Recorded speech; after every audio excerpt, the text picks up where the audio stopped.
चलिए आज बात करते हैं एक ऐसे सफर की जो देर रात शुरू हुआ और जम्मू कश्मीर के सुनसान पहाड़ों से गुजरते हुए डर और लोक कथाओं की एक अनजानी दुनिया में जा पहुंचा। ये कहानी है 4 दोस्तों के उस रोंगटे खड़े कर देने वाले अनुभव की, जब एक शादी में जाने का उनका एक मामूली सा सफर एक ऐसा भयानक किस्सा बन गया जिसे वो शायद ही कभी भुला पाएंगे। बात है 3 अक्टूबर 2016 की, और ये वो समय था जब पूरे इलाके में माहौल बहुत ही ज्यादा तनाव भरा हुआ था।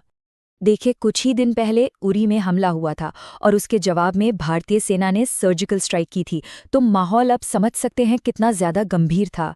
रात के वक्त आम लोगों का आना जाना लगभग बंद था, इसलिए ऐसा कोई भी सफर अपने आप में एक बहुत बड़ा जोखिम था। तो इस कहानी में हमारे साथ हैं 4 लोग: मनीष, उसका भाई विनय, उनका कजिन अमन और एक दोस्त नीरज। रात के करीब 10 बजे ये चारों अपनी गाड़ी से उधमपुर से निकले और उनकी मंजिल एक ऐसा दूर दराज का गांव जिसका नाम ही कुछ अजीब था, पोगल परिस्तान। परिस्तान मतलब परियों का देश। सोचिए, नाम से ही लग रहा था कि ये जगह सिर्फ जमीन पर नहीं बल्कि पुरानी कहानियों और हाँ, किंवदंतियों में भी जिंदा है। जैसे ही उन्होंने रामबन शहर को पीछे छोड़ा, ऐसा लगा मानो वो दुनिया से ही कट गए हों। दूर दूर तक कोई नहीं, बस उनकी गाड़ी की हेडलाइट्स, घुमावदार सड़कें और एक बहुत ही अजीब सी गहरी खामोशी। रात के बज रहे थे करीब 12:30 और वो खूनी नाला नाम की एक कुख्यात जगह से बस कुछ ही किलोमीटर दूर थे। यहीं से उनके सफर ने वो मोड़ लिया जिसकी उन्होंने कभी कल्पना भी नहीं की थी। और तभी जोर से एक धड़ाम की आवाज, कार की छत पर। ऐसा लगा जैसे कोई बहुत भारी चीज किसी ने उठाकर गाड़ी पर पटक दी हो। पर बाहर बिल्कुल अप्राकृतिक सन्नाटा था। इससे पहले कि वो ये समझ पाते कि हुआ क्या, डर ने उन्हें चारों तरफ से घिरना शुरू कर दिया। गाड़ी के अंदर का तापमान अचानक गिर गया, हवा में शमशान जैसी एक जलने की बदबू फैल गई। और जो सबसे छोटा भाई था अमन, वो तो डर के मारे जैसे पत्थर का बन गया।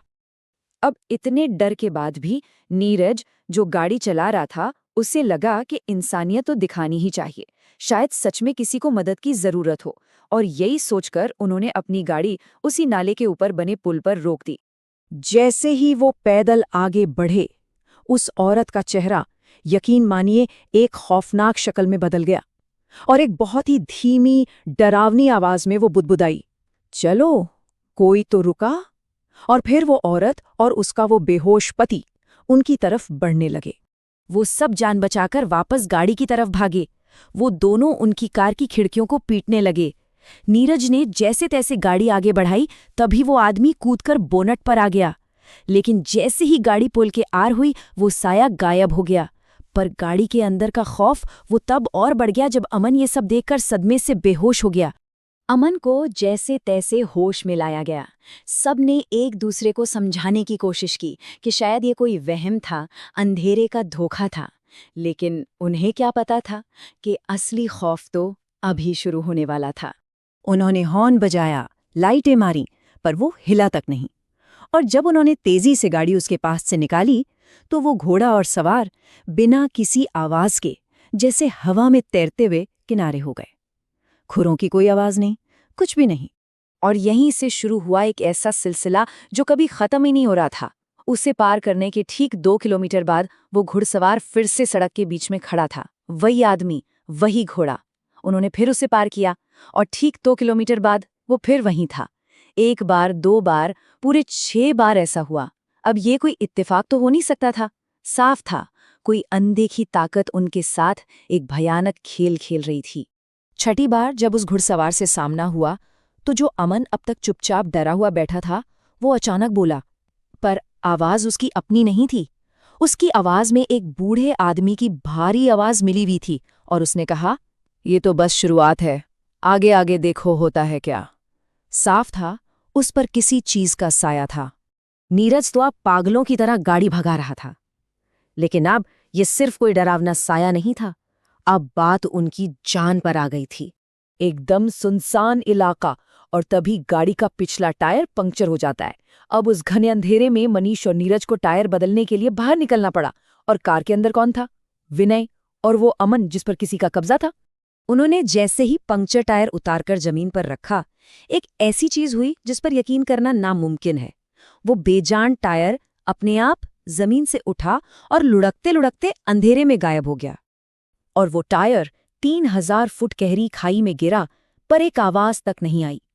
उस खामोशी में उस टायर का गिरना शायद उस रात का सबसे भयानक लम्हा था। और तभी कार के अंदर से अमन की वही बदली हुई डरावनी आवाज आई, वो ले गया तुम्हारा टायर। मतलब जो हुआ वो कोई हादसा नहीं था। अब वो क्या करते? उसी पंक्चर गाड़ी को लेकर किसी तरह वहां से भागे, और जैसे ही गांव की सीमा में दाखिल हुए, सब कुछ अचानक बंद हो गया। अमन भी एकदम नॉर्मल हो गया, और सबसे अजीब बात, उसे पिछली रात का कुछ भी याद नहीं था। अगली सुबह जब गांव के बुजुर्गों ने उनकी कहानी सुनी तो सारी गुत्थियां सुलझ गईं। उन्होंने बताया कि हाँ, खूनी नाले पर एक गर्भवती औरत की आत्मा भटकती है, और वो घुड़सवार, वो एक प्रेत राज था, एक बहुत ही ताकतवर भूत जो अक्सर कमजोर दिल वालों पर कब्जा करने की कोशिश करता है। बुजुर्गों को यकीन था कि उनकी जान सिर्फ इसलिए बची क्योंकि उनकी गाड़ी के डैशबोर्ड पर बजरंगबली की एक छोटी सी मूर्ति रखी थी।